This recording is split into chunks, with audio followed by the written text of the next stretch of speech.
Failures by Daniel W. Fiedler. A single mother on welfare in the United Kingdom published a book about a boy wizard and submitted it to 12 different publishers.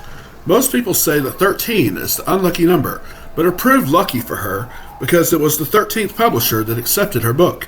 She is the first, and so far only, billionaire author. J.K. Rowling, author of the Harry Potter series. A cartoonist for the Kansas City Star was fired by the editor for having a complete lack of imagination and no good ideas.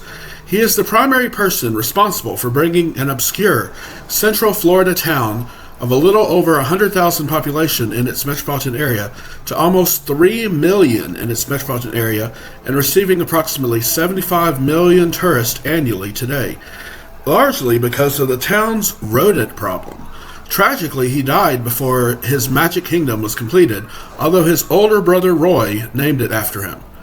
Walt Disney World, Orlando, Florida. A 12-year-old New Jersey schoolboy conducted scientific experiments in an empty railroad boxcar.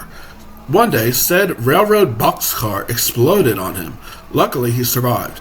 His schoolteacher stated he'd never amount to anything. He started what is today a multi-billion-dollar company, GE, and died with 1,093 patents, his most famous being the incandescent light bulb. Thomas Edison. A graduate school student wrote his thesis statement on how packages would be mailed around the globe within 24 hours. His professor gave him an F, stating it was physically impossible. His company in Memphis, Tennessee is one you might have heard of. Fred Smith, FedEx.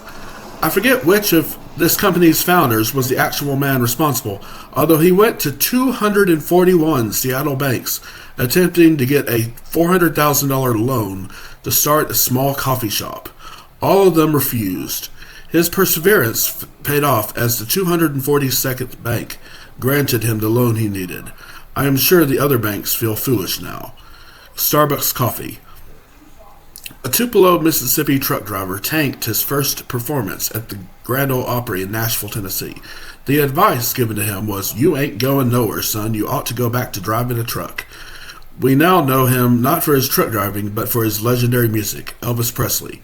My words to you, use your doubters' words as fuel, as these men and women did.